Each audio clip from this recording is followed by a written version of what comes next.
اعوذ باللہ من الشیطان الرجیم بسم اللہ الرحمن الرحیم. عزیزان مان،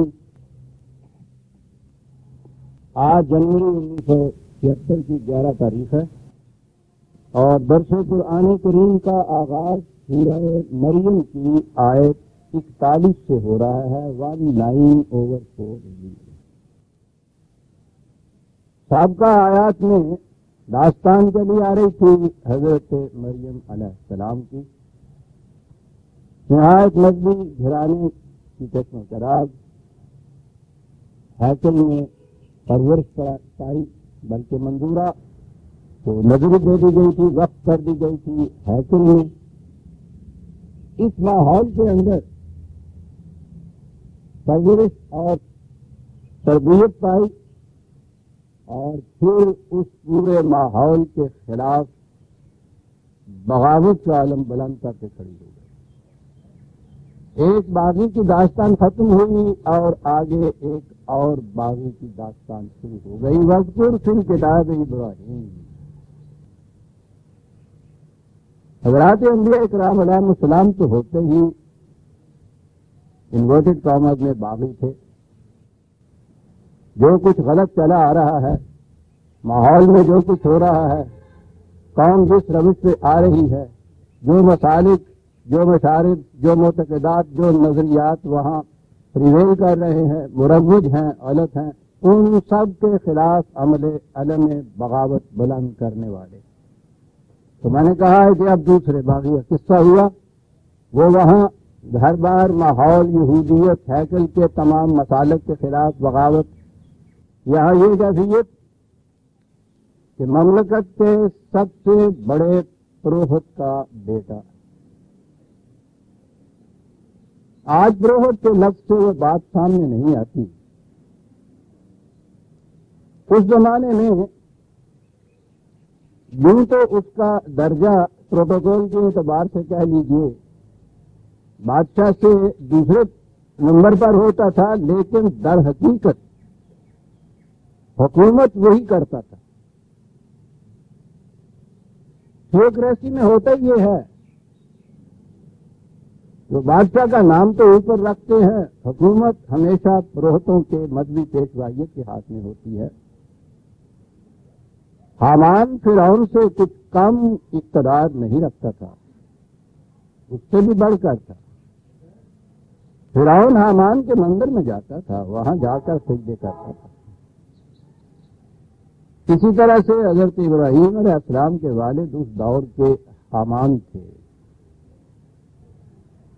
بہت بڑا یہ مقام تھا. آج تو ہم صرف آذر کو بت تراشی کہتے ہیں، تو یہ بت تراشی نہیں، حقیقت میں مجسمہ ساز نہیں، بلکہ وہ تو اس مملکت کے بہت بڑے مینڈرین تھے.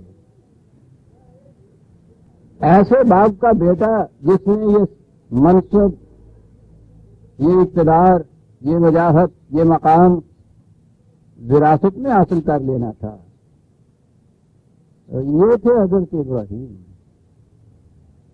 پوری کی پوری قوم بت پرست، ستارہ پرست، خود بادشاہ ان کا ہیڈ، باپ، یہ ساری پرستش اور جتنے مسلک تھے ان کا سربراہ، اور یہ ان کے بیٹے. ان سب کے خلاف علم بغاوت بلند کیے ہوئے. سب سے پہلے بات گھر سے شروع ہوتی ہے. یہ آگے بات آئے گی. قرآن کریم نے پہلے تعارف ان کا کرایا ہے. وذکر فی الکتاب ابراہیم انہ کان صدیقا نبیا. وہ بڑا ہی سچا نبی تھا. ہر نبی سچا ہوتا ہے. نبی کے پاس اپنے دعویٰ کی پہلی شہادت ہوتی ہی یہ ہے کہ وہ سچا ہوتا ہے، صادق ہوتا ہے، اور نبوت پر ایمان لایا ہی اس طرح جاتا ہے کہ پہلے نبی کی صداقت پر، اس کے صادق ہونے پر یقین ہو. نبی جو کچھ وحی کے ذریعے دیتا ہے اس پر غور و فکر کے بعد تو بعد میں انسان پہنچتا ہے، اور اگر غور و فکر کے بعد یہ پہنچ بھی جائے کہ واقعی بڑا عظیم النظیر یہ کلام ہے، تو یہ بات دل میں رہ سکتی ہے نا کہ یہ ٹھیک ہے.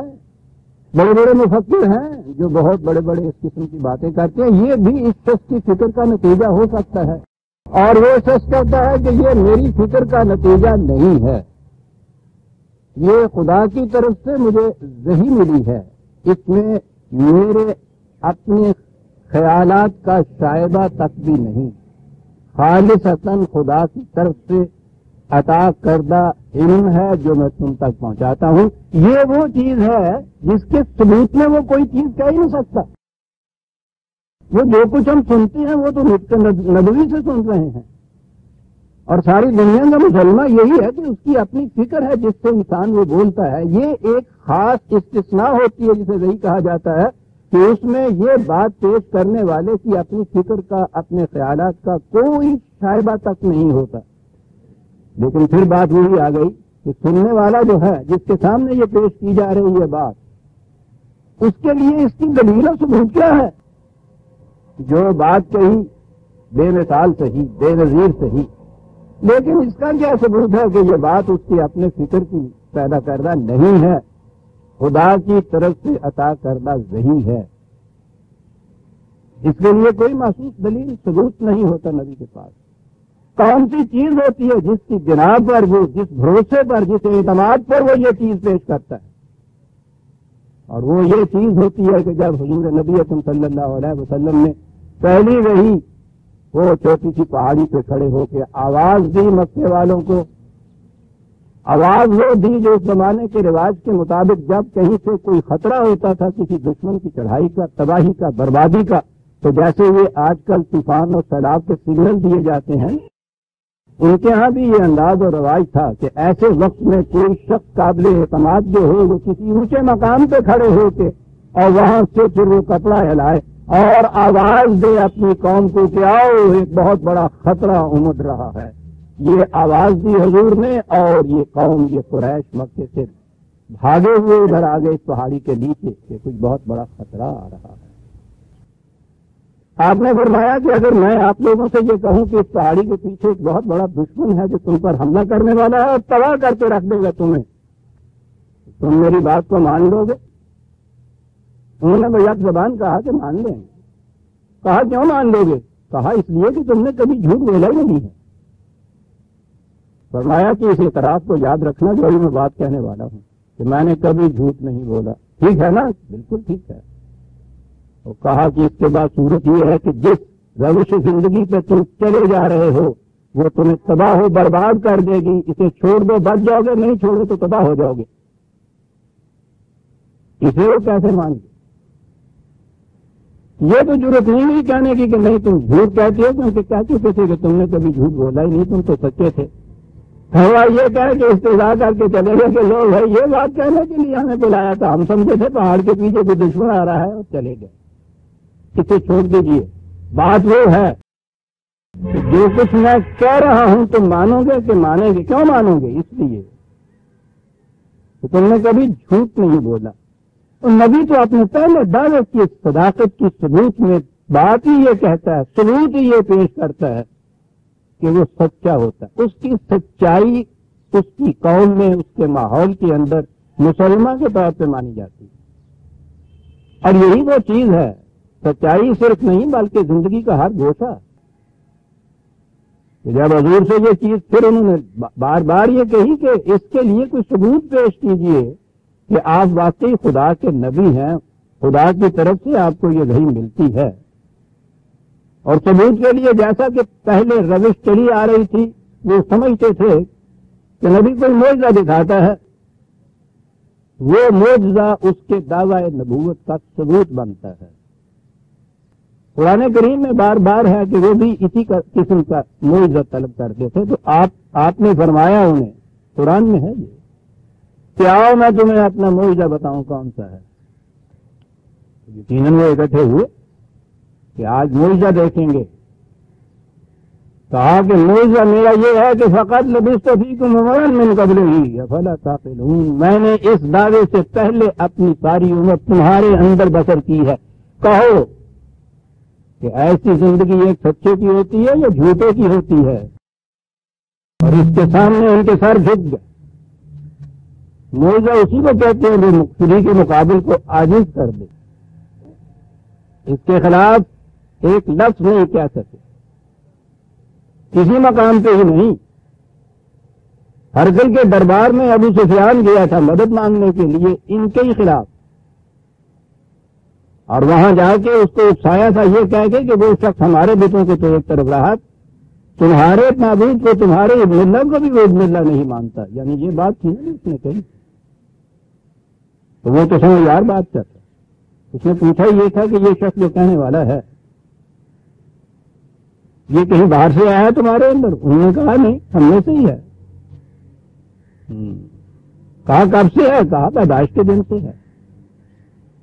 کہا یہ پہلے دن سے یہ کچھ کہتا تھا؟ کہنے لگے کہ نہیں، پہلے تو اچھا بھلا تھا، 40 سال تک تقریباً عمر وہاں گزر کی. اس کے بعد یہ بات اس نے کہنی شروع کی.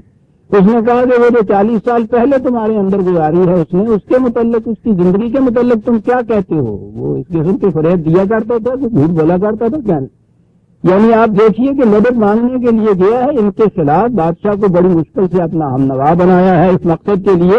بعد میں یہ کہہ رہا ہے، آج کا آپ کا سیاست دان ہوتا تو صاحب وہ آپ کو یاد ہے کہ اتنا ہی نہ کہتا کہ اس میں یہ عیب ہے، اپنے سارے عیب بھی اسی کی طرف منسوخ کر دیتا.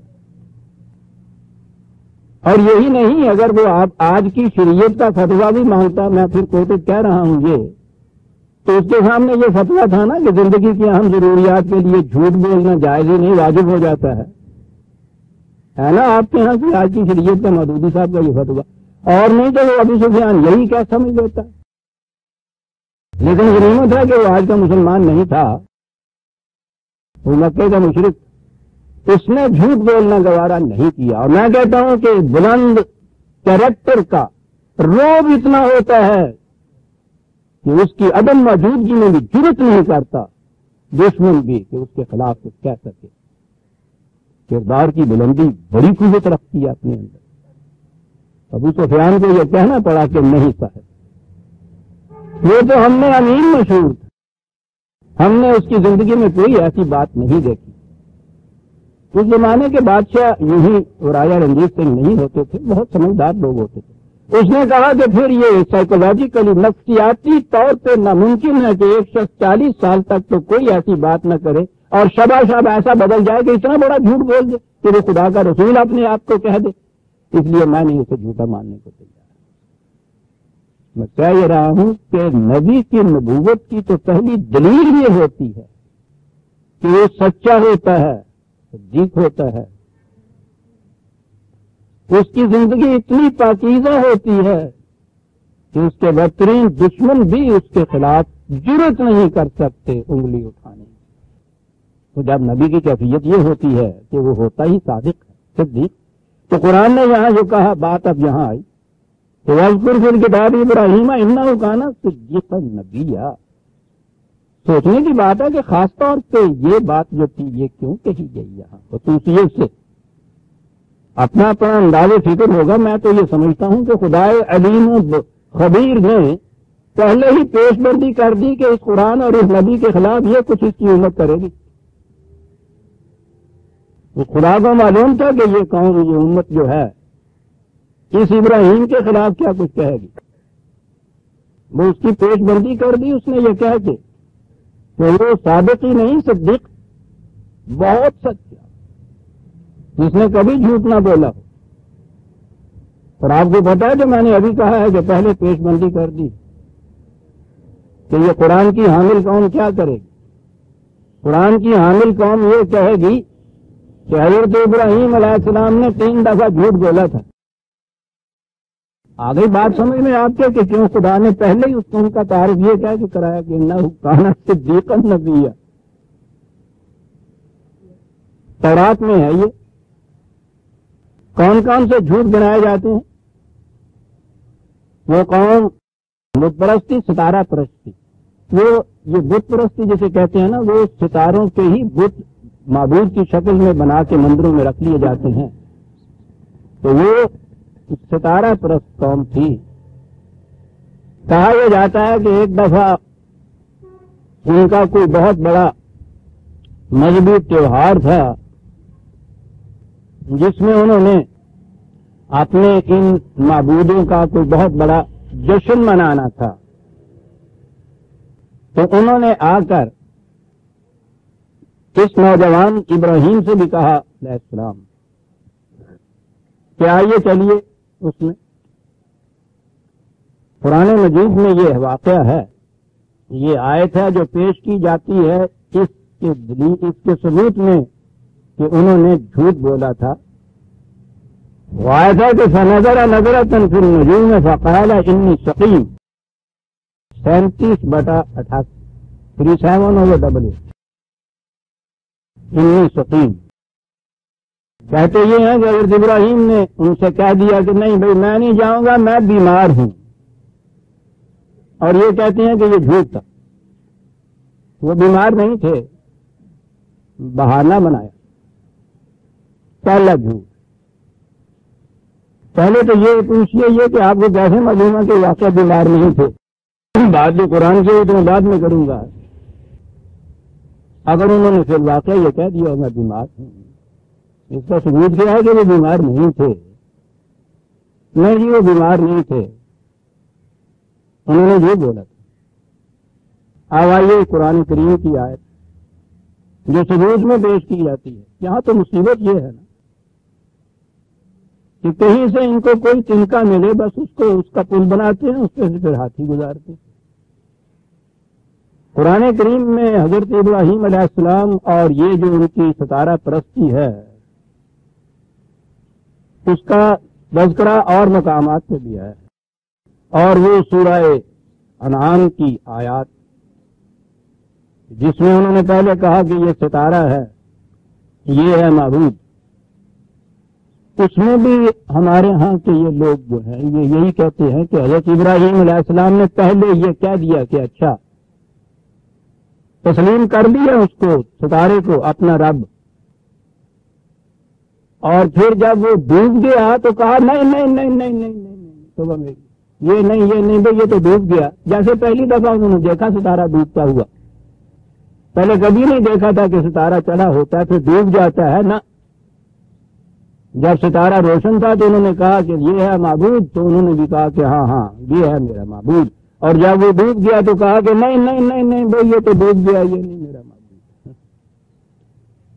پھر چاند چلا تو انہوں نے کہا کہ یہ دیکھو کتنا بڑا چمکدار ہے، بڑا ہے اس سے، یہ ہے معبود، تو انہوں نے بھی کہا کہ اچھا ہاں یہ ہے میرا معبود۔ اور پھر جب وہ بھی ڈوب گیا تو کہا کہ نہیں نہیں نہیں نہیں نہیں یہ بھی نہیں۔ اور پھر جب سورج طلوع ہوا تو انہوں نے اسے بھی کہا، انہوں نے اسے بھی کہہ دیا کہ ہاں میرا رب یہی ہے، ایک نبی وہ کہتا چلا جا رہا ہے۔ جب وہ بھی ڈوب گیا تو کہا کہ نہیں بھائی یہ بھی غلط ہے، لا احب الآفلین، جن کی کیفیت یہ ہے کہ آج یہ چمک دمک دوسرے ہی وقت کے اندر وہ ختم، یہ تو معبود الہ نہیں ہو سکتا۔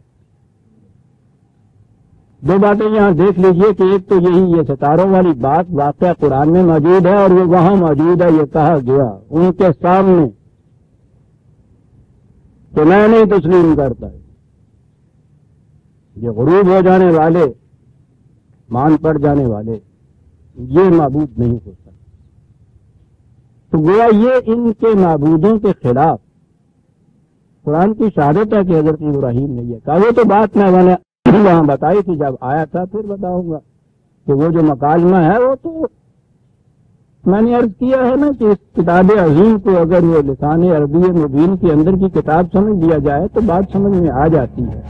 انداز بیان جو ہے وہ بتا رہا ہے کہ انہوں نے کہا ستارہ ہوا، انہوں نے پرستش کر رہے تھے، ابراہیم سے کہا کہ یہ ہے رب ہمارا، انہوں نے کہا اچھا یہ ہے میرا رب تم کہتے ہو، بہت اچھا جی ذرا ٹھہریے، تھوڑا سا توقف فرمائیے، یہ ہے جسے تم کہتے ہو کہ میرا رب ہے، توقف فرمائیے۔ جب وہ ڈوب گیا تو کہا جی فرمائیے وہ کہاں ہے جسے آپ کہتے تھے میرا رب ہے۔ اس قدر نیچرل ہے عزیزان من. اس انداز پہ بات کیجیے، بات صاف ہو جاتی ہے. تیستا کیوں بنا رہے ہیں آپ؟ انہوں نے پھر اس کے بعد وہی بات کہی ہوگی چاند کے متعلق. انہوں نے کہا ٹھہریے ذرا، یہ ہے میرا رب، اور وہی جواب دے دیجیے. اور پھر یہ کلیہ بیان کر دیا کہ آخر کبھی اراد نہیں ہو سکتا، تغیر پذیر، آج ہے اس کے بعد وہ نہ ہونے والا، غیر موجود، واماندہ، افسردہ، جس کی روشنی گم ہو جائے، جس کا وجود ہی باقی نہ رہے، وہ میرا الہ نہیں ہو سکتا، تمہارے الہ ہوتے ہیں.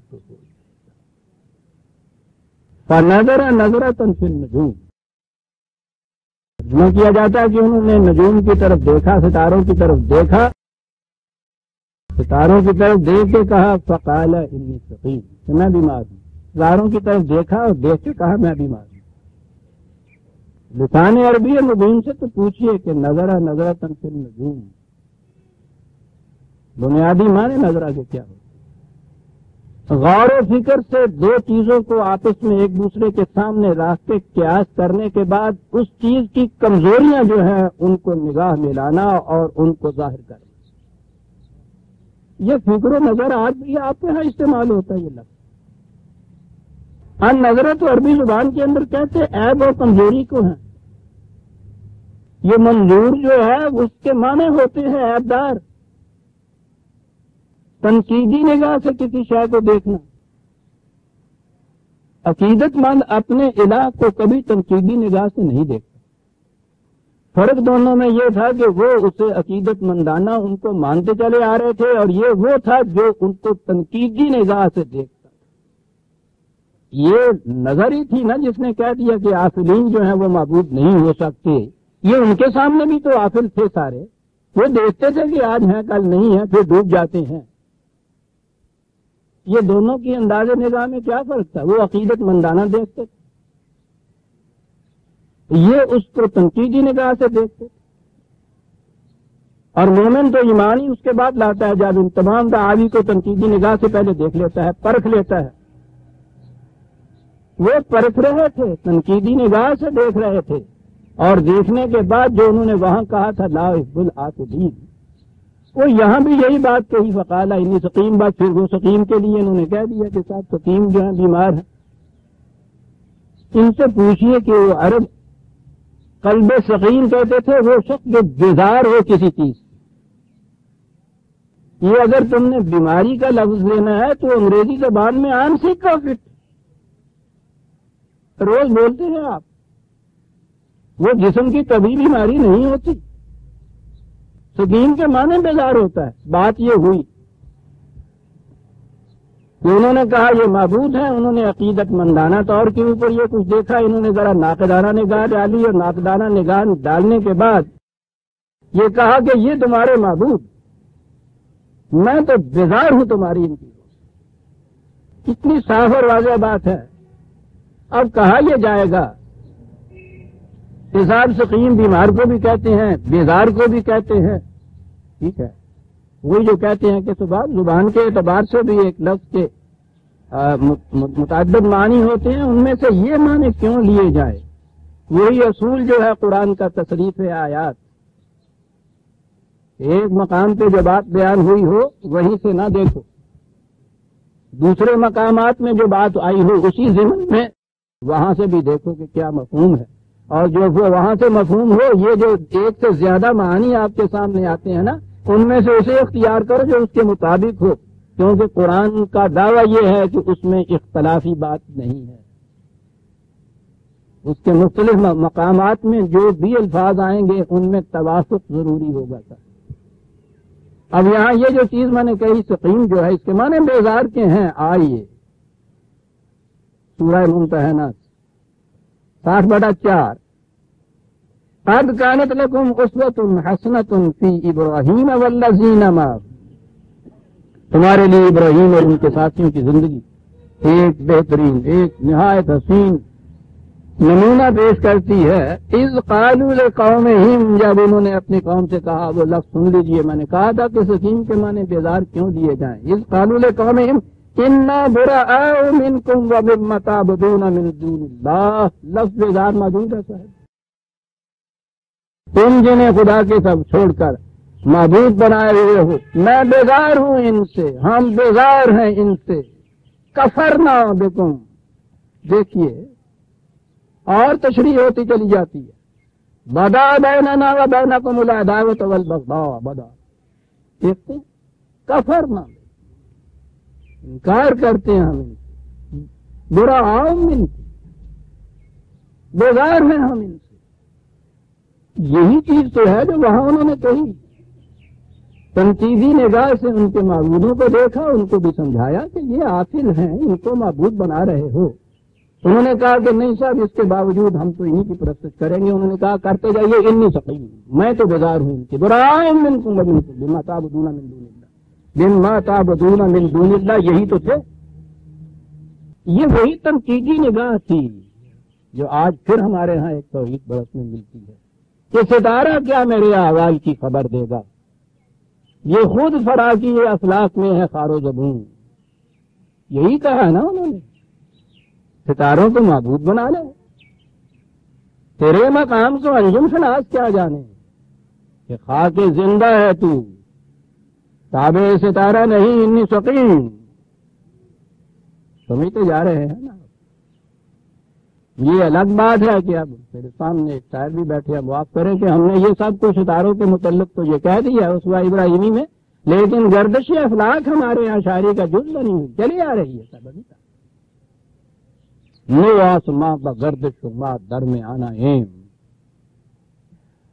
بھلا گردش فلک کی چین دیتی ہے کسے. گردش افلاک میں ہر چیز ان کی چلتی ہے، شاعری میں تو چلتی ہے، لیکن بہرحال شاعری تو کوئی سند نہیں ہوتی. اسی لیے تو رسول کو یہ کہنا پڑا کہ میں شاعر نہیں ہوں، میری بات کو شاعری نہ سمجھنا. شاعر کو لائسنس حاصل ہوتا ہے، نبی کو لائسنس حاصل نہیں ہوتا. عزیزہ نمان وہ تو اپنی فکر اپنی طرف سے ایک لفظ بھی نہیں کہہ سکتا، انہیں لائسنس حاصل ہوتا ہے. اس لیے ان کو سیریسلی نہیں لیا جاتا. شاعری لطائف ہوتی ہے، رسول حقائق بیان کرتا ہے. لیکن یہ لائسنس ان کا جو ہے یہ چھرے مارتے ہیں، ہوتا بڑا برا ہے، پتہ نہیں کہاں کہاں جا لگتا ہے. تباہ کر دیا شاعری کی اس لائسنس نے اس قوم کو. بہرحال انہی کے اندر سے تو یہ توحید پرست بھی آ جاتا ہے. کب تک رہے معصومی انجم میں میری خواب، یا میں نہیں یا گردش افلاک نہیں ہے. یہ بھی شاعر تھے، بخشوا گیا ان سب کو یہ شخص جو ہے.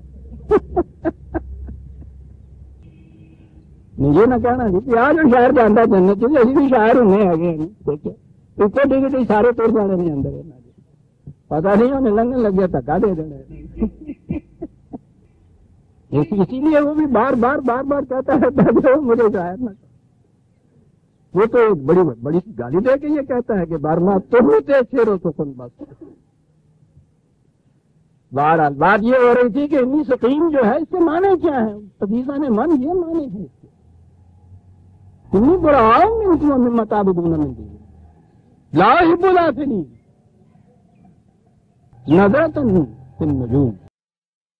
عقیدت مندانہ نہیں دیکھا. اتنے بڑے بڑے پروہت کا بیٹا، بادشاہ کا سب سے بڑا منتری، اس کا بیٹا ہے، اور ان معبودوں کو تنقیدی نگاہ سے دیکھتا ہے، اور دیکھنے کے بعد اس نتیجے پہ پہنچتا ہے کہ نہیں، لا احب الافلین، یعنی سقیم، میں بیزار ہوں. ایک جھوٹ تو یہ ہو گیا معاذ اللہ. دوسرے جھوٹ کے لیے وہ جو واقعہ ہے، انہوں نے وہاں بت کدے میں جا کر وہ بتوں کو توڑ دیا. وہ جو سب سے بڑا ان کا بت تھا اس کو رہنے دیا. وہ آئے دوڑتے ہوئے، انہوں نے کہا کہ کس نے یہ کیا ہوگا. تو خود قرآن سے عادت دیتا ہے کہ وہ کہتے کہ ایک نوجوان یہاں وہ پھرا کرتا ہے، وہ ان کو گالیاں دیا کرتا ہے. میں یہ لفظ اپنی طرف سے کہتا ہوں، یا اس قوم کی طرف سے گالی تو یہ دیتے نہیں تھے. وہ ان کی تنقید کیا کرتا ہے، وہ ان کے خلاف ان کی مخالفت کیا کرتا ہے. یہ وہ ہوگا، بلاؤ ٹھیک ہے. اب یہاں پھر وہی شیر مرحبا مدرسہ کے برد. انہوں نے یہ کہا کہ کیا تم نے یہ کہا کیا ہے؟ قال بل فعلوا هذا. انداز دیکھیے، منوانا ہے انہوں نے، انہی کی زبان سے قائل کرانا ہے کہ یہ ہیں کہ مٹی کے مادو جن کو تم خدا بنائے بیٹھے ہو. کیفیت تمہاری یہ ہے کہ اپنے مستقبل کی تقدیریں اور غیب کے احوال و مقامات اور خبریں پوچھنے کے لیے تم ان کے پاس آتے ہو. اسی لیے معبود بنایا ہوا ہے نا کہ ماضی اور حالی نہیں، مستقبل کا بھی علم رکھتے ہیں. یہ ٹھیک ہے، اگر یہ علم رکھتے ہیں تو چلیے، باقی تو ٹوٹ گئے صحیح، یہ تو سالم بیٹھا ہوا ہے. فصل پوچھیے صاحب، اس کے سامنے سب کچھ ہوا ہے. اتنا مؤثر طریق ہے عزیزان من بات منوانے کا. اس مقام پہ کھڑا ہے شیخ ابراہیم جسے کہتے جھوٹ بولا تھا اس نے. میں کیا عرض کروں عزیزان من، خدا کی کتاب واقعی کچھ بلند سا فہم مانگتی. کتنا مؤثر انداز. پوچھو بھائی، یہ تمہارے علام الغیوب، یہ تمہارے مستقبل کی باتیں بتانے والے تمہیں، سامنے اس کے یہ ہوا ہے. پوچھو، اگر یہ بول سکتے ہیں تو پوچھو. آپ کو معلوم ہے کہ وہیں کیا بات ہو گئی. ہم کہتا ہے کہ وہ بے حد نادم ہوئے اور کہا کہ ابراہیم کیوں شرمندہ کرتے ہو ہمیں یہ سوال پوچھ کے؟ لقد علمت ما ہؤلاء ينطقون، یہ تو تم بھی جانتے ہو کہ یہ نہیں بول سکتے. کیا فوٹو منہ تو اٹا، کیا انداز ہے عزیزان مان، کیا انداز ہے ان نبیوں کی دعوت پیش کرنے. ادعو الی اللہ علی بصیرۃ انا ومن اتبعني. جو دعوت دیتے ہیں خدا کی طرف علی وجہ بصیرت دعوت دیتے ہیں، یہی نہیں منوا لیتے. یہ ہے طریقہ بات کرنے. اپنی طرف سے مخالفت میں ایک لفظ نہیں کہا کہ ان کے جذبات پہلے ہی مسترد ہوئے ہیں. بتوں کے ٹکڑے اپنے معبودوں کو اس طرح سے دیکھے ہوئے پوچھو نہیں. ہجوم کا اشتعال کہاں پہنچا ہوا ہوگا. ایک لفظ مخالفت کا نہیں کہا، کچھ نہیں کہا. انہی کی زبان سے کہلوا رہے ہیں کہ بھائی بات ایسی کیوں مشتعل ہوتے ہو، غصے میں کیوں آتے ہو. وہ سیدھی سی بات ہے، ٹھیک ہے کوئی اور نہیں رہا بتانے والا، یہ تو بیٹھا ہوا ہے بتانے والا، جس سے آگے تم اپنے مقدرات اور مستقبل کے حوالوں کا واقع معلوم کیا کرتی ہو. دعویٰ تمہارا یہ ہے کہ غیب و شہود کے عالم میں یہ جاننے والے، تو مجھ سے کیوں پوچھتے ہو؟ بڑی سیدھی سی بات ہے، اس سے پوچھ لو، میں بھی کھڑا ہوں. میرا نام لے لے گا تو چلو جناب دیکھ کے سزا چور کی ہمیں پوچھ تو لو. کیا بات ہے نبی کی دعوت پیش کرنے کی. یہ انداز عزیزان من کہیں قائم رکھتے ہم لوگ، یہ کبھی جھگڑے نہ اٹھتے اس قسم کے. جو کل ہی ایک مسجد کی تعلیت پہ ایک ادھر سے مر گیا، ایک ادھر سے ہلاک ہوا، روز سر پٹول ہوتے. انداز بھی ہم نے خصیمانہ اختیار کر رکھا. ہاں ذرا پوچھو نا جی. وہ یعنی اس کے بعد دیکھیے نا جس مقام پہ یہ پہنچانا چاہتے تھے، ان کی زبان سے کہلوایا کہ ابراہیم جانتا ہے، جانتے بھولتے شرمندہ کرتا ہے نا. قد علمت ما ہؤلاء ينطقون، تو خود جانتا ہے کہ یہ نہیں بولتے. معلوم ہے آگے سے جواب کیا، اف لکم ولما تعبدون. میں نے جو پنجابی جی کیا سی نا ویڈیو میں تو ہٹا دے، ترجمہ ہے وہی ہو سکتا ہے کیا، بلکہ اردو بھی ہوتا لاکھ لعنت دیتے. یعنی کس طرح ان کی زبان سے یہ پہنچا رہے ہیں اس بات کو. یہ پہلے اگر یہ کہہ دیتے کہ بڑے میں تو ہٹا تجھے کی کرنا آئے ہو، تو اسے گل پڑھ لیں گے. نہ جی، نہایت خاموشی. عذاب علیم قرآن کہتا ہے. بڑی بردباری ہوتی ہے ایسے مقام پہ، کوئی بات نہیں، اسی میں ہوتی ہے یہ سہار اور بردباری. جو جانتا ہے کہ میں صداقت کے اوپر ہوں، جھوٹا بردبار نہیں ہوتا. یہ جو آپ کے روز فرقوں میں آپس میں ایک دوسرے کی سر پٹول ہوتی ہے نا، سہار اور برداشت نہیں ہوتی. اس لیے کہ اپنے دعوے کی دلیل جن کے پاس اور ثبوت نہیں ہوتا، جھگڑا ہی ہوتا ہے. جس کے پاس محکم دلیل ہوتی ہے اس کے پاس بڑی برداشت اور سہار ہوتی ہے. وہ جانتا ہے کہ آخر الامر بہرحال میں نے ہی جیتنا ہے. اس طرح سے وہاں پہنچا کے اور ان کو یہ کہا اف لکم ولما تعبدون. وہ جو اگلی بات ہے کہ پھر اس کے باوجود انہوں نے کہا کہ نہیں بھائی یوں نہیں یہ بات، پکڑو اس کو، ڈلاؤ اسے.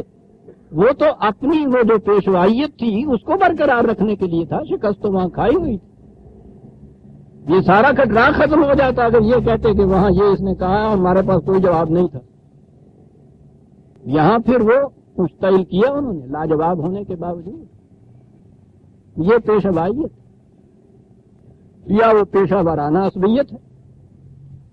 لیکن بہرحال بات یہ تھی جسے یہ دوسرا جھوٹ کہا جا رہا ہے.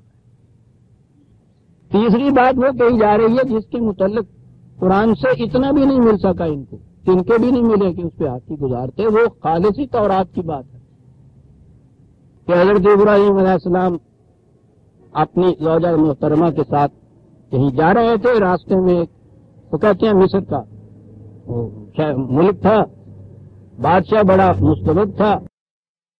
وہ دیکھتا تھا کسی کی خوبصورت بیوی ہوتی تھی تو وہ کہہ دیتا تھا اپنے اکبروں کو کہ لے آؤ ہمارے محل میں داخل کر دو. ٹھیک ہے، ہوتا ہوگا ایسا. تو آپ بھی لے جا رہے تھے ساتھ، آپ کی رفیقہ محترمہ تھی اور وہاں یہ بات سنی تو آپ سے پوچھا گیا کہ یہ کون ہے وہ تمہارے ساتھ. آپ نے کہا یہ میری بہن ہے. اور اس کے بعد پھر آ کے بیوی سے کہا کہ میں نے یہ کہہ دیا ہے ان سے، تم نے بھی یہی کہہ دینا. لیکن اس کے باوجود انہوں نے نہ چھوڑا، پہلے بھی کیتا تھا رکھا ہی کر دیا. وہ لے گئے انہوں نے جا کے وہ بادشاہ سے پوچھا تو اس نے بھی کہا کہ میں تو بہن ہوں ان کے ساتھ. اس نے اس پہ بھی نہ چھوڑا، دست درازی کی. کہیں یہ ہے کہ اس پہ مرغی پڑ گئی، کہیں یہ ہے کہ وہ ہاتھ پتھر کا ہو گیا. پھر اس نے معافی مانگی، پھر ہاتھ بڑھایا، پھر وہ ہاتھ پتھر کا ہو گیا یا پھر مرغی پڑی. اور پھر اس کے بعد جب ایسا ہی ہوا تو اس نے دعائی دیا کہ یہ تو عورت نہیں، معاذ اللہ یہ تو کوئی بھوت ہے، پریت ہے، لیل ہے. اور پھر وہ قائل ہو گیا کہ نہیں یہ تو بہت بڑے کوئی آدمی ہیں.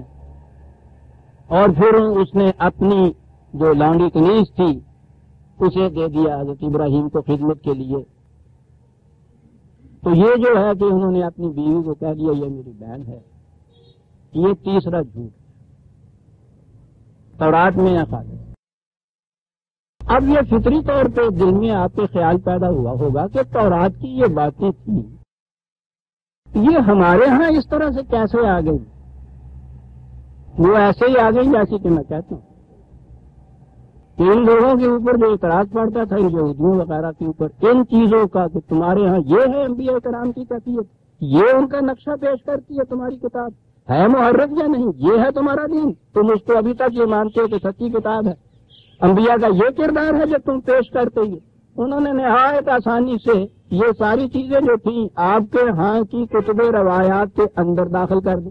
اب یہ جتنا قصہ میں نے بیان کیا ہے ساری کا سارا بخاری شریف میں ہے سارا. اور جب وہاں یہ بات آئی، وہاں سے آئی آپ کی سب سے پہلی تفسیر میں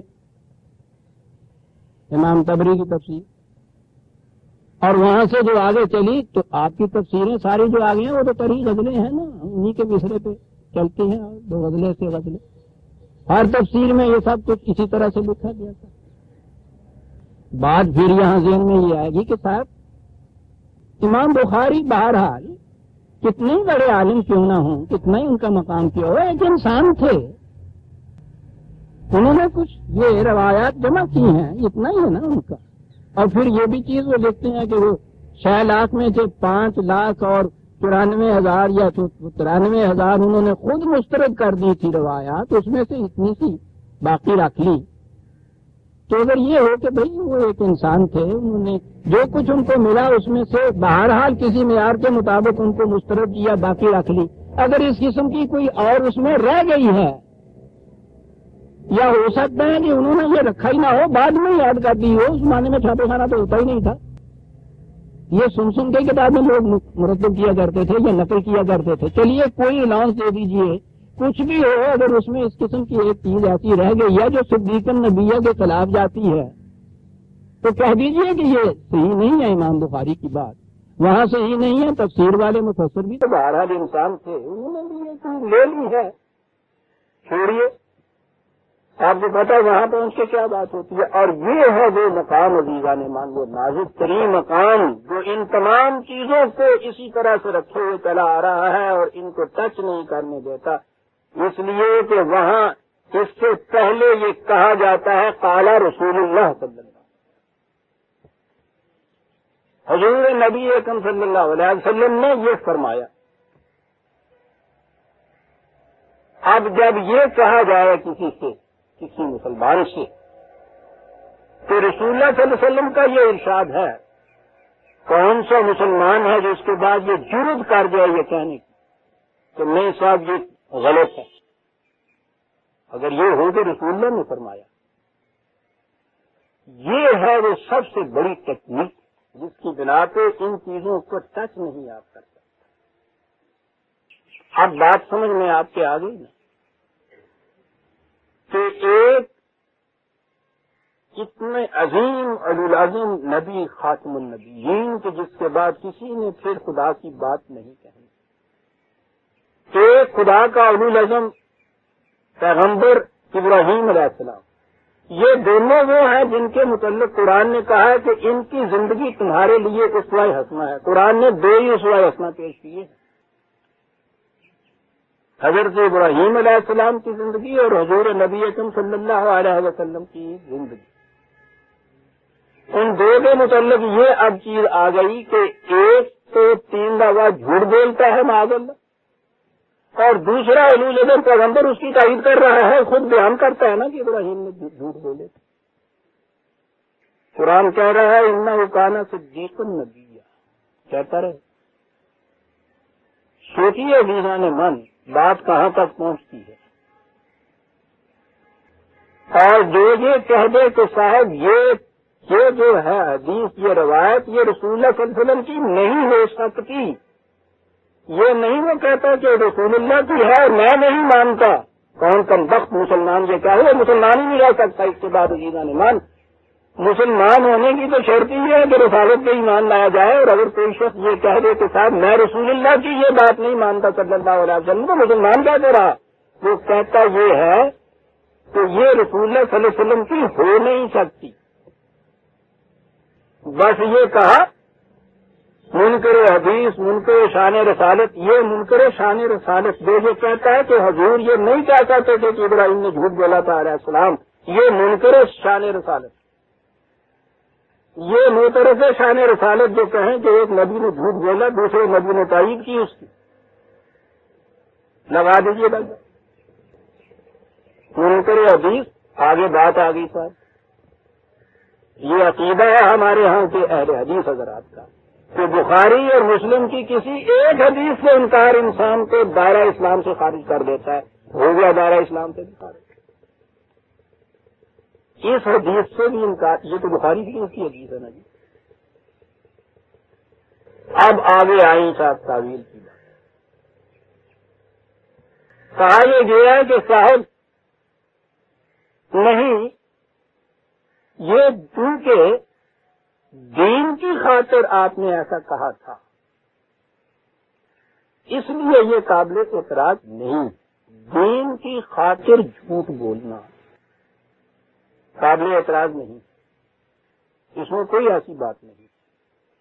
اجر گناہ بدتر از گناہ، گویا آپ سچ کو پیش کرتے ہیں جھوٹ کے سہاروں سے، کتنے وقت تک وہ سہارا قائم رہ سکے گا جی پھر، اور جب نیچے سے یہ جھوٹ کا سہارا نکلے گا تو سچ کی عبارت اوپر سے دھڑام سے نیچے گر جائے گی یا نہیں؟ کہ جی نہیں، یہ کیونکہ دین کی خاطر جھوٹ بولے گئے تھے اس لیے قابل اعتراض نہیں ہے۔ بہت اچھا جی۔ اور وہیں اسی جگہ دوسرے مقام پہ اسی بخاری شریف میں یہ بھی روایت کہ قیامت میں یہ گناہ گار شفاعت کے لیے مختلف انبیاء کرام کے پاس جائیں کہ آپ چل کے خدا کے حضور ہماری سفارش کیجیے۔ ایک اور سن لیجیے روایت، اور یہ ہر نبی یہ کہے گا کہ نہ صاحب مجھ سے فلاں معصیت ہو گئی، مجھ سے فلاں گناہ ہو گیا، مجھ سے فلاں خلاف ورزی ہو گئی، میں تو شرمندہ ہوں، میں خدا کے سامنے کیسے جاؤں؟ معاذ اللہ معاذ اللہ۔ انبیاء کرام کے متعلق یہ بھی عقیدہ کہ وہ معصوم ہوتے ہیں۔ عصمت انبیاء جو ہے وہ جزء ایمان ہے، اور یہ حدیث موجود ہے کہ وہ ہر نبی یہ کہے گا، وہ گناتے ہیں حضرت آدم علیہ السلام سے لے کے حضرت عیسیٰ علیہ السلام تک، اور اس کا ایک ایک وہ معصیت نامہ گناتے ہیں کہ انہوں نے یہ کہا کہ میں تو یہ کر بیٹھا، دوسروں کہے میں یہ کر بیٹھا، اور وہ اتنے بڑے بڑے گناہ ہیں کہ وہ کہتے ہیں کہ ہم تو خود خدا کے سامنے جانے سے شرماتے ہیں، تمہاری سفارش کیسے ہم کریں؟ اور آخر میں وہ پھر نبی اکرم صلی اللہ علیہ وسلم کے پاس تشریف لاتے ہیں اور آپ فرماتے ہیں کہ ہم چلیں، اور اس کے بعد یہ بڑے خوش ہوتے ہیں کہ دیکھیے نا صاحب، ہمارا نبی یہ وہ ہیں جن کے متعلق قرآن نے کہا، کہو لا نفرق بین احد من الرسل۔ ایمان کا جز ہے یہ رسالت کو، انبیاء پر ایمان ہی صرف نہیں، لا نفرق بین احد من الرسل، ہم ان رسولوں میں کسی میں تفریق نہیں کرتے۔ لیکن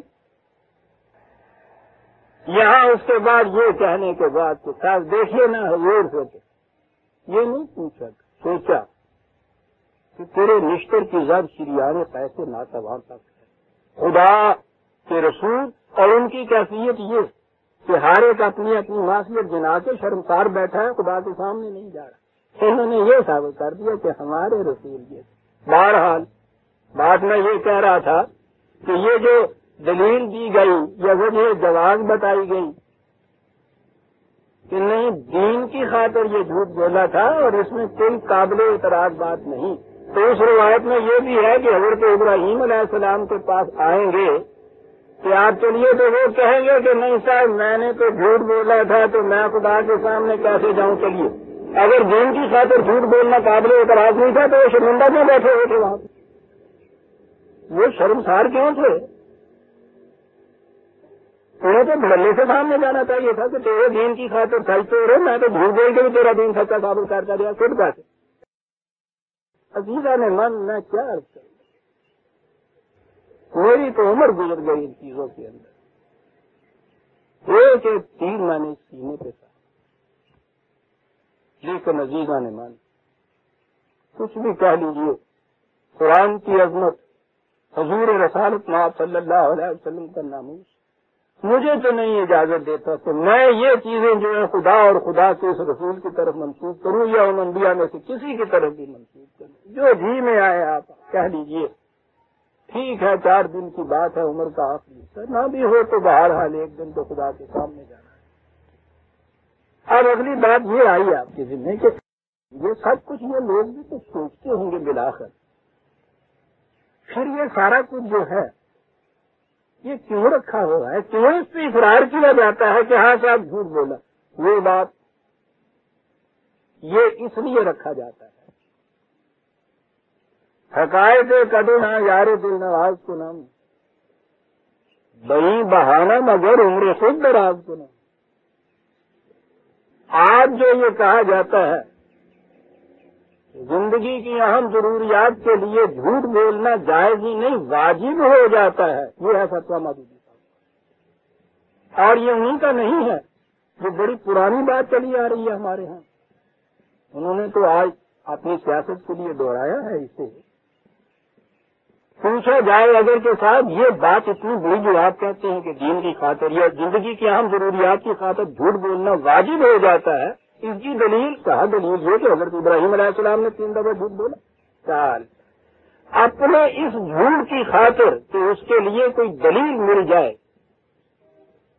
کچھ نہ سوچا کہ کہاں جا کے بات پڑ رہی ہے، انہیں اس سے کیا کرو؟ تو خدا کہتا ہے صدیق النبیہ معاذ اللہ، یہ بھی غلط۔ اس نبی کے متعلق خدا شہادتیں صدیق ہونے کی دے رہا ہے جو جھوٹ بولتا خدا پہ۔ وہ اتنا علی العظم نبی جس کی زندگی کو اس میں حسنہ قرآن قرار دیتا ہے، صدیق کہتا ہے اس کے متعلق کہ اس نے جھوٹ بولا، اور حضور نبی اکرم صلی اللہ علیہ وسلم وہ تائید کرنے ہیں کہ انہوں نے یہ جھوٹ بولا، آپ نے بھی یہ تردید نہیں کی ہے معاذ اللہ یہ کہنے کی کہ ابراہیم نے اگر بولا تھا تو غلط تھا، نہ یہ کہا کہ نہیں بولا تھا، نہ یہ کہا کہ غلط ہے، وہاں تک ہوا۔ اب اس کے بعد ان کے اس کہنے میں کہ جھوٹ بولنا واجب ہو جاتا ہے، کوئی چیز مجھے اعتراض نہ رہی۔ اب آپ نے سمجھ لیا کہ یہ جو اتنا اس قدر اصرار کیا جاتا ہے ان روایات کے سچا ماننے کے لیے، وہ کیوں اصرار کیا جاتا ہے؟ عزیزان من، اگر ان روایات کی آج بھی اس طرح سے اثر نو فرق ہو جائے کہ قرآن کریم کو معیار قرار دے دیا جائے، ان میں سے جو بھی اس کے خلاف جاتی ہے اس کے متعلق یہ کہہ دیا جائے کہ یہ حضور کا ارشاد نہیں ہو سکتا، تو آج بھی آپ دیکھیں کہ یہ آپ کا یہ اس قدر بگڑا ہوا مذہب پھر بھی سنور کے اسلام کی شکل اختیار کر دے گا۔ پھر آپ کے دل میں خیال پیدا ہوگا کہ بات تو بڑی صافی ہے، یہ کیوں نہیں ایسا اختیار کرتے؟ وہ اس لیے نہیں اختیار کرتے کہ اپنا فرقہ باقی نہیں رہتا، اور روزگار کی شکل الگ فرقے کے اندر ہے۔ ہر فرقے کی بنیاد جو ہے وہ کسی نہ کسی روایت کے اوپر حدیث رسول اللہ کیا ہے۔ قرآن کریم پیش کیجئے تو دلیل یہ کہ قرآن کریم کی جو تفسیر رسول اللہ صلی اللہ علیہ وسلم نے فرمائی اس سے بہتر تفسیر ہو ہی نہیں سکتی، آخری تفسیر۔ اتنا کا فکرہ ایسا ہے جس سے کوئی انکار نہیں کر سکتا۔ بات تو اگلی ہے نا کہ حضور کی وہ تفسیر ہے کہاں، وہ یہ ہے تفسیر جو انہیں کتابوں میں۔ تو قرآن تو یوں الگ رکھ دیا گیا کہ وہ تو سمجھا گیا، جتنا بھی تھا حضور نے سمجھا دیا اور وہ آ گیا حدیثوں کے اندر۔ اب ان کی بنا پر یہ سارے فرقے اپنی اپنی جگہ قائم ہیں۔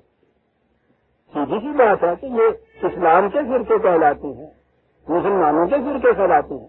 فرقے کے الگ ہونے کی ان کے مسلک کی کوئی دلیل تو ان کے پاس ہونی چاہیے، کوئی سند تو ہونی چاہیے۔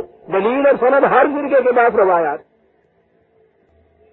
اور اگر آج یہ معیار قائم کر دیا جائے کہ قرآن کے مطابق وہ ہو تو صحیح، تو قرآن کے مطابق پہلا معیار تو یہ ہو جائے گا نا جو قرآن نے کہا ہے کہ اگر یہ کتاب خدا کے سوا کسی اور کی طرف سے ہوتی لوجدوا فیہ اختلافا کثیرا، تو اس میں تمہیں بہت اختلاف ملتا۔ تو پہلا معیار یہ ہو جائے گا کہ ان روایات کے اندر اگر ایک دوسرے میں بھی اختلاف ہے تو وہ پھر قرآن کے مطابق نہیں ہو سکتی۔ ان مختلف بھی روایات کے اندر سے وہی صحیح ہو سکے گی جو قرآن کے مطابق ہے، اور وہ ایک ہی ہوگی۔ دو مختلف روایتیں یا حدیثیں تو قرآن کے مطابق نہیں ہو سکیں گی۔ بات سمجھ میں آئے آپ کی؟ تو لکھ گیا نا وہ اختلاف جو روایات کی بنیادوں کے اوپر قائم ہے، یہ کیسے آ گئے اس کے اوپر؟ محلے میں اچھی بھلی مسجد موجود ہوتی ہے، مسجد بھی اتنی بڑی ہوتی ہے کہ وہ سارے محلے کے جو جتنے نمازی ہیں وہ ایک دو صفوں میں آگے کھڑے ہو جاتے ہیں، باقی مسجد خالی ہوتی ہے۔ ادھر سے اب آخری سال کا دارالعلوم کا فارغ التحصیل جو ہے وہ دستار فضیلت باندھ کے باہر چلا آ رہا ہے، کوئی ہنر نہیں، کوئی کسب نہیں جس سے یہ روٹی کما لے۔ عزیزہ نے من پوچھو نا کتنا ظلم ہو رہا ہے آپ کے نوجوانوں کے اوپر، ان بیچاروں کے اوپر رحم آتا ہے ان کی حالت سے۔ 7، 8، 9، 10 سال ان کی عمر کا جو بہترین حصہ ہے وہ ان مکتبوں دارالعلوموں کے اندر وہ صرف ہو جاتا ہے۔ اس کے بعد وہاں سے دستار فضیلت دے کے باہر بھیج دیتے ہیں، کیا اسیری ہے، کیا رہائی ہے۔ اور وہ باہر بیچارہ آتا ہے، وہاں تو پھر بھی مانگے تانگے خراب کی سے ہی 2 روز کی روٹی تو ملتی تھی، اس سے تو نکال دیا باہر۔ جیسے وہ جیل خانے والا کہہ دیجیے بات پہلی شام آتا ہے تو وہ سوچتا ہے یا اللہ رہوں کہاں، رات کہاں کاٹوں، کھاؤں کہاں سے؟ وہاں تو آرام تھا، 2 روز کی روٹی دوسروں کے ذمہ، کپڑا بھی دیتے تھے، سونے کے لیے جگہ بھی موجود تھی۔ باہر نکلتا ہے تو ان میں سے کوئی چیز بھی اس کے پاس نہیں ہوتی۔ وہ اسی لیے گھر جانے کی بجائے راستے میں کسی کو تالا توڑ لینا وہ تو چنگا تھا۔ یہ اس طرح سے عمر کا بہترین حصہ وہاں فرض کرنے کے بعد باہر نکلتا ہے بیچارہ یہ فارغ التحصیل، تو سمجھ میں نہیں آتی کیا کرے۔ ہر مسجد کے اندر تو امام بیٹھا ہے اور 2 تو ہو نہیں سکتے، گنجائشیں نکالی بھی انہوں نے زیادہ سے زیادہ اسٹیبلشمنٹ ذرا ایکسپینڈ بھی کی تو امام اور خطیب اور خادم اور مؤذن اس سے زیادہ تو اب آگے گنجائش ہی نہیں ہو کی کہ یہ صفحہ لپیٹن والا ہے صفحہ کھولنے والا ہے دو سامنے مقرر کر اب یہ کھڑا ہے باہر کیا کیا جائے یہ اگر حنفی دارالعلوم کا فارغ التحصیل ہے نا تو یہ اس محلے میں جائے گا جہاں اہل حدیث والوں کی مسجد ہے وہاں باہر کھڑا ہو کے پوچھے گا نمازیوں سے کہ کیسے نماز پڑھی تھی ان کا کہ ایسے کہاں ہاتھ باندھے تھے یہ ہاتھ باندھے اللہ اکبر کہتے وقت ان کا اللہ اکبر کہتے وقت اٹھائے تھے آمین کیسے کہی تھی کہ اونچی بات سے لاہور بنا چار پانچ حدیثیں بیان کر دے گا کہ یہ تو بالکل غلط ہے یہ تو رسول اللہ کے مطابق نماز ہی نہیں تمہاری ساری نمازیں غلط ہو گئی اور نماز اولی پرسش نماز گئی تمہاری ساری نمازیں نہیں ہو سکتی وہ لے جاتے ہیں کہ چلیے صاحب مولوی صاحب کے پاس چلیے مولوی صاحب کے پاس وہ مولوی صاحب ادھر سے بیان کرتا رہا ہے حدیثیں یہ ادھر سے بیان کر رہے ہیں دونوں اختلاف وہ اپنے اس مسلک کے تائید میں یہ اس کے خلاف نماز کی تائید میں یہ اس باسوں میں باسی میں کچھ تو ایسے ہوتے ہیں نا درمیان میں وہ کہتے ہیں کہ ہاں ہاں صاحب بات یہ ٹھیک کہتا ہے پوچھتا یہ ہے کہ جب ٹھیک کہتا ہوں تو بتائیے اگلی نماز یہاں پڑھنے جاؤ گے تو گئی نا پچھلی تو گئی تھی تمہیں وہ تو خیر اللہ میاں سے کچھ معافی وائی مانگی میں لے لیں گے پتہ نہیں تھا آج تو تمہیں پتہ چل گیا پتہ ہونے کے بعد اگر اسی قسم کی پڑے گا یہ جرم ہو جائے گا ہاں صاحب ہو گیا جرم کیا کیا جائے تم نے کہا کیا کیا جائے تو دیکھو تو صحیح جگہ ادھر ادھر خالی پڑی ہوئی ہے خالی پڑی ہوئی ہے ہاں وہ اسپتال بنانے کے لیے کیوں نہ ہو یہ جو آپ کے یہاں مسجد بنی ہے مارکیٹ میں یہ گلبرگ میں اسپتال بنانے کے لیے گورنمنٹ کی یہ جگہ تھی سارے گلبرگ میں کوئی اسپتال ہی نہیں ہے ڈسپینسری نہیں ہے جگہ تھی یہ وہ جو وہاں بنی ہے نا گلبرگ 3 میں وہ بہت بڑی وہ کمیونٹی سینٹر کے لیے گورنمنٹ نے جگہ دی تھی خالی ہونی چاہیے پھر کیا ہوتا اس کے بعد 2 لوٹے 3 اینٹیں ایک ساتھ اللہ اکبر یہاں حنفیوں کے مطابق نماز ہوگی گنجائش نکلے اس کے لیے ایک نئی امامت اور اگر دونوں روایات یا دونوں قسم کی احادیث کے اندر توافق ہو جائے یعنی اختلاف نہ رہے تو 2 امام تو ہو نہیں سکتے اب اس کے بعد ہر نئی مسجد جو آپ بنائیں گے اس مسجد کی تعمیر کے لیے جو حصہ دے گا جنت میں موتیوں کا گھر اسے مل جائے گا اب یہاں بفضل ایز کوٹڈ بہت سے لگے پھرتے ہیں کہ یہاں تو انہوں نے بہت سے گھر بنا لیے کچھ کبھی کبھی یہ بھی ہوتا ہے کہ وہاں بھی ایک گھر ہونا چاہیے روپیہ خاص مغرب سے آیا ہوا ہو اس میں یہ جو ہے نا کہ یہ جو جہاں مسجد بنا دے گا وہاں گھر بنے گا اس میں یہ شرط نہیں ہے کہ روپیہ کس طرح سے آیا ہوا ہوگا تو وہ اس میں بھی انتظار میں ہوتے ہیں ہر نئی آواز کے اوپر وہ آ جاتا ہے مسجد بنتی ہے بڑے شان سے جائیداد کھڑی ہوتی ہیں بہرحال ایک مسجد نئی بن گئی ہے آپ نے دیکھا کہ کہاں سے بات چلی تھی وہی جو روایات کا اختلاف ہے اس کی بنیاد پہ یہ بنی ہے نا یہ جو تفریق ہے مسلمانوں کی ایک جماعت وہاں ہو رہی تھی اب یہ ایک ہی 2 ہو گئی نا تفریقاً بین المومنین ہے نا آپ کو پتا ہے کہ یہ ایک واقعہ ہوا تھا رسول اللہ صلی اللہ علیہ وسلم کی زندگی میں مدینے میں قرآن میں موجود ہے سورہ توبہ میں کیا واقعہ ہوا تھا کچھ لوگوں نے مسجد بنانی شروع کی مسجد عزیزان میں اور ابھی تو کوئی ان کے عقائد میں بھی اختلاف نہیں تھا ویسے ہی تھے کوئی نماز بھی الگ نہیں انہوں نے وضع کر دی تھی الگ قرآن کریم یعنی اتنا بڑا سنگین جرم تھا کہ اس کے لیے اللہ تعالیٰ کو خود اتنی آیتیں نازل کرنی پڑی اس کے لیے جو قرآن میں موجود ہے کہا یہ کہ یہ چیز جو بظاہر تمہیں مسجد نظر آتی ہے ارشاد لمن حارب اللہ مسجد نہیں یہ کمین گاہ ہے جہاں چھپ کے بیٹھ کے وہ لوگ جو خدا اور رسول کے خلاف جنگ کرنا چاہتے تھے جہاں سے تیر اندازی کریں گے کوئی کہا کفر عزیزان ایمان مسلمان مسجد بنا رہے ہیں، اور میں پھر عرض کر دوں کہ ابھی کوئی بات ایسی نہیں جس میں یہ نظر آئے کہ کچھ مختلف عقیدے وغیرہ کر لیے تھے انہوں نے، نئی قسم کی نماز ایجاد کر لی تھی انہوں نے، بالکل نہیں، مسجد بنا رہے ہیں۔ کفر کہا قرآن نے اس کو، کیوں کفر کہا؟ الفاظ سنیے، اس لیے کہ تفریق بین المومنین، مسلمانوں میں تفرقہ پیدا کرنے کے لیے۔ یہ اتنا بڑا جرم ہے عزیزان ایمان۔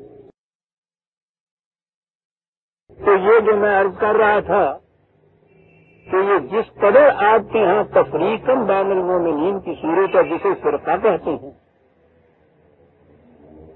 آپ دیکھیں گے کہ اس کی علامت تو ہو گئی علیحدہ نماز پڑھنی، الگ مسجد بنانا۔ اس علیحدگی کے لیے دلیل اور ثبوت کیا؟ یہ کہ وہ نماز جو ہے وہ رسول اللہ صلی اللہ علیہ وسلم کے طریقے کے مطابق نہیں ہو رہی۔ کیسے پتہ چلا؟ یہ حدیثیں موجود ہیں جو یہ بتاتی ہیں کہ رسول اللہ اس طرح سے نہیں، اس طرح سے نماز پڑھتے تھے، اور ہر فرقہ اس قسم کی اپنے پاس روایات رکھتا ہے، حدیثیں رکھتا ہے۔ اب اگر ان سے یہ کہا جائے کہ یہ چیز جو ہے تفرقہ مٹانے کی شکل، تو میں نے کہا تھا کہ قوم مذہب پرست تب رہتی ہے جب تک اس میں دین نہیں آ سکتا۔ مذہب ان تفرقوں کی اجازت دیتا ہے۔ کہیں بھی ان میں یہ کرک آتی ہے کہ قرآن نے الگ مسجد بنانے کو جو کفر کہا تھا تو تفریق بین المومنین کہا تھا۔ اس نے جو یہ فرقہ بندی کو ولا تکونوا من المشرکین من الذین فرقوا دینہم، جنہوں نے دین میں فرقے پیدا کر لیے، مشرک ہیں ان جیسے نہ ہو جانا، کبھی ان کے ذہن میں یہ فرق نہیں آتی کہ یہ ہم کیوں ایسا کرتے ہیں۔ ایسا کچھ کہہ رہا ہے قرآن ان کے لیے، اس لیے کہ ان کو اپنے اس علیحدہ مسلک کے جواز اور تائید کے اندر روایات ملتی ہیں جنہیں حدیث کہتے ہیں۔ وہ ان پہ جم کے کھڑا ہے، وہ ان پہ جم کے کھڑا ہے، وہ ان کے اوپر جم کے کھڑا ہے۔ یہ جو چیز ہے جو میں کہہ رہا تھا کہ یہ میں نے آپ کے سامنے یہ بیان کیا، قرآن کا دعویٰ ابراہیم علیہ السلام کے متعلق انہ کان صدیقا نبی، اتنی بڑی قرآن کی صنعت، اس کے خلاف یہ چیز کہ انہوں نے جھوٹ بولا، کیوں چلا آ رہا ہے یہ قصہ الرحم قرآن کی اس آیت کی۔ اور پھر میں کہتا ہوں کہ اگر نہ بھی یہ چیز ہو، خدا نہ بھی الفاظ میں اسپیسیفکلی کہے کہ نبی جو ہے وہ سچا تھا، تو نبی کی تو نبوت پہ ایمان ہی ہم اس طرح لاتے ہیں کہ اس کو سچا تسلیم کریں، معاذ اللہ نبی کو جھوٹ بولنے والا تسلیم کر کے اسے نبی تسلیم کیا جائے گا۔ کیوں یہ چیز چلی آ رہی ہے؟ اب روایات اس قسم کی آپ کے ہاں آ گئی، بڑی روایات سے کیوں نہیں تم سیدھا انکار کرتے کہ خدا کے خلاف، یہ قرآن کے خلاف ہے؟ اس کو پہلے لکھ دیا گیا کہ رسول اللہ صلی اللہ علیہ وسلم نے ایسا فرمایا۔ اس میں شبہ نہیں کہ وہ پہلے جو لکھنے والے تھے ان کے دل میں یہ خلش پیدا ہوئی ہوگی۔ خود ایک ہی جو مجموعہ ہے حدیث کا، مثلا بخاری کا، اس میں بھی متضاد ہیں حدیث، تو انہوں نے تو گنجائش نکال لی، قال رسول اللہ صلی اللہ علیہ وسلم سے یہ حدیث شروع کی، اور جہاں ختم کیا وہاں کہا کہ او کما قال رسول، یہ یا جیسا حضور نے فرمایا ہو۔ وہ جو جیسا فرمایا ہو حضور میں ہے نا، وہ جو دوسرے مانتے ہیں نا اپنے ہاں کی حدیث، وہ اس کے متعلق کہتے ہیں کہ یہ قال رسول اللہ نہیں ہے، وہ جو ہے نا جیسا فرمایا ہو حضور نے، آپ نے ایسا فرمایا تھا۔ ہر ایک اس کے اوپر جمع بیٹھا ہے، کل حزب بما لدیہم فرحون۔ قرآن ہے کہ جب بھی آپ ان چیزوں کو شخصیتوں کی طرف منسوخ کر دیں گے تو پھر اس کے بعد کیفیت یہ ہوگی کہ باہمی کتنی اختلافی کیوں باتیں نہ ہوں، ہر پارٹی، ہر حزب، ہر فرقہ مگن اور مست ہوگا کہ ہم سچائی پہ ہیں، یہ غلط کہتے ہیں۔ ساری بحثیں آپ کے ہاں کی جتنی جاتی ہیں نا یہ فرقوں کے اندر، الگ نمازوں ہی کی لے لیجئے آپ، وہ اسی پہ آ رہا ہے کہ ہر فرقہ یہ کہتا ہے کہ جن احادیث کے مطابق ہم نماز پڑھتے ہیں وہ سچی ہیں، جو تم جن کے متعلق کہتے ہو وہ وضعی ہے یا کمزور ہیں، ضعیف ہے. کلو ایک یہ ان کے متعلق یہ کہتے ہیں. معیار اگر اسے رکھ لیا جائے خدا کی کتاب کو، جس نے خود کہا ہے کہ اگر اختلافی بات تم اختلافات مٹانا چاہتے ہو تو ما انزل اللہ کی طرف آ جایا کرو، قرآن سے پوچھ لیا کرو کہ دو اختلافی باتوں میں سے کون سی صحیح یا سچی ہے، کیونکہ اس نے یہ کہا ہے کہ قرآن دو اختلافی باتوں کو بیک وقت تائید نہیں دے سکتا، کیونکہ اس میں اختلاف ہے نہیں. یہ نہیں کیا جائے گا کہ اختلافات مٹ جائیں گے. اختلافات مٹ جائیں گے تو فرقے مٹ جائیں گے، فرقے مٹ جائیں گے تو یہ الگ الگ کاروبار جو ہے یہ باقی نہیں رہے گا. عزیزان من، میں پھر عرض کر دوں تو دین امت واحدہ چاہیے. جس امت میں تفرقہ ہو جائے وہاں دین نہیں رہتا، مذہب آ جاتا ہے، مذہب میں فرقے. بنیاد جو ہے ان کی، جتنے بھی فرقے آپ کو ملیں گے ان کی بنیاد آپ دیکھیں گے تو وہ یہی روایات جو ہیں ان کے اوپر یہ بات ہے. ان کے متعلق انکار حدیث رسول اللہ صلی اللہ علیہ وسلم کسی کو بھی ضرورت نہیں ہو سکتی. کوئی بھی مسلمان نہیں رہ سکتا جو یہ کرے. بات اتنی ہی ہے کہ جسے آپ یہ کہہ رہے ہیں کہ حضور نے ایسا فرمایا تھا، حضور نے ایسا نہیں فرمایا ہو. کیوں بھائی؟ دلیل کیا ہے؟ اس لیے کہ یہ قرآن کے خلاف بات جاتی ہے،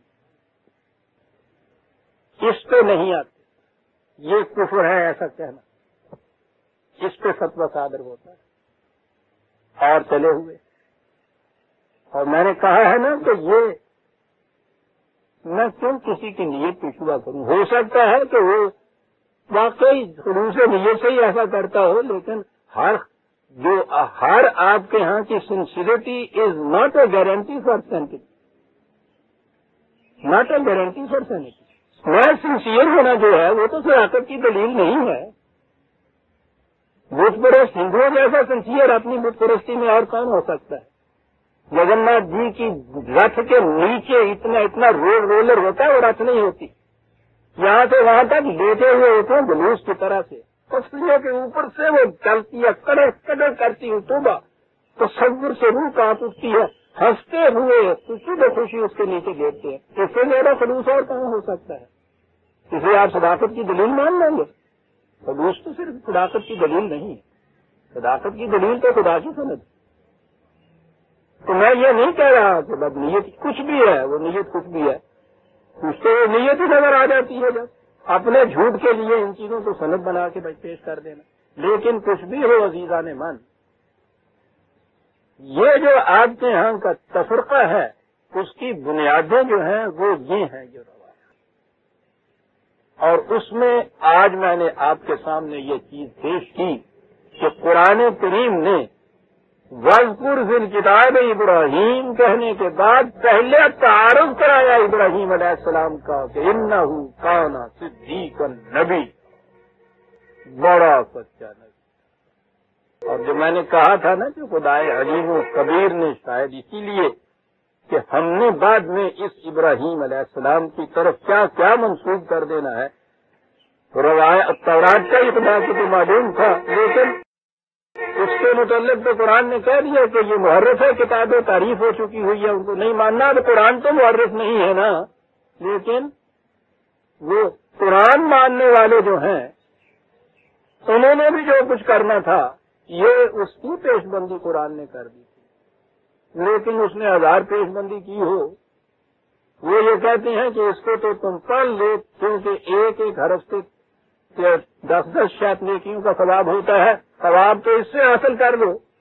اور فرقے بندی اپنی ان روایات کی روح سے جاری رکھو، جھوٹ بولو ان کی روح سے، ہر قسم کا خلاف دین خلاف قرآن کام کرو ان کی روح سے، انہیں رکھو اپنی جگہ پہ. ان میں سے بقول جو میں نے ابھی عرض کیا ہے، ایک کا انکار بھی دائرہ اسلام سے خارج، تو یہ جو چیز تھی یہ ہے جس کے لیے صدیق نبی ہے. اور میں نے عرض کیا تھا کہ پہلے ایک باغی کا قصہ چلا آ رہا تھا, کتنی ضرورت تھی, اور اس کے بعد یہ دوسرا باغی ہے اس قال ابھی ہے یا باتیں لما تعبد والا یسما ولا یبصر ولا یغنی عنک شیئا. گھر میں بیٹھا ہوا باپ کی حیثیت تو ایک طرف رہی, اتنی بڑی سلطنت کا سب سے بڑا پروہت جس کے ایک اشارے کے اوپر گاؤں کا گاؤں تباہ کر دیا جائے, اسے گھر میں بیٹھا ہوا بیٹا باپ سے کہہ رہا ہے. اور یہ بات آگے چل کے آئے گی. وہ جو ماں باپ کی عطایت فرض کہا جا رہا ہے, پوچھو تو جس کی زندگی کو آپ کے لیے اسوہ قرار دیا ہے اس کی کیفیت یہ ہے کہ گھر میں بیٹھا ہوا سب سے پہلے باپ سے کہہ رہا ہے کیا کر رہا ہے, مت ماری گئی تیری. اور یہاں سے بات شروع ہوئی, پھر آگے جا کے آتا ہے قوم پوری سے بربلا کر رہا ہے. عزیزان من کوئی چھوٹی بات نہیں, کم درجے کے انقلابی نہیں ہوتے تھے. کوئی اتنا بڑا انقلابی ہوتے تو بتائے, یعنی کسی 2 4 10 کے خلاف نہیں, پوری کی پوری قوم کے خلاف. اور اتنا ہی نہیں, اس زمانے کی شخصی حکومت کا مستبد شہنشاہ یا بادشاہ نمرود جیسا اس کے سامنے میں جا کے کھڑا ہو گیا تھا, کیا تم پوچھتے ہو, تمہیں شرم نہیں آتی ہے. یہ ہے وہ انقلابی اب جس کی زندگی ہمارے سامنے یہ پیش ہو رہی ہے. یہ ہے وہ سچا. سچائی کے تو معنی یہ ہے, ہزار خوف ہو لیکن اذا ہو دل کی رفیق, زباں ہو دل کی رفیق. یہی رہا ہے ازل سے قلندروں کا طریق. یہ تھے وہ قلندر جو بات سچائی کی آئی ہے. باردار تواں گس دمندر نہ تواں گس. نمرود جیسے ایک مستبد کے سامنے بھی جا کے وہ یہ چیز کہتا ہے. باپ سے بات شروع ہوتی ہے گھر سے اور پھر آخر تک چلی جاتی ہے, اور پھر سب کچھ چھوڑتا چلا جاتا ہے اس کے لیے, سب چھوڑتا چلا جاتا ہے. اسے ہجرت کہتے ہیں. یہ ہے وہ اسوہ ابراہیمی جو آپ کے لیے پیش کیا گیا ہے, اور آپ نے اس اسوے میں سے اتنی سی بات رکھ لی کہ جھوٹ بولا جا سکتا ہے. باقی اسوہ جتنا بھی ہے وہ ان کے لیے تھا جن کا وہ پیغمبر سماج. عزیزان ایمان وقت ہو گیا. عارفی بات میں سمجھتا ہوں اتنی اہم تھی کہ وہ ضروری تھی جو میں نے یہ عرض کر دی. دوبارہ پتہ نہیں اس کے لیے موقع ملے یا نہ ملے. ایک ہی آیت 41 پہ ہم آج رہے ہیں, اگلی آیتیں ہم اگلے درس میں لیں گے. ربنا تقبل منا انک انت السمیع العلیم. شکریہ.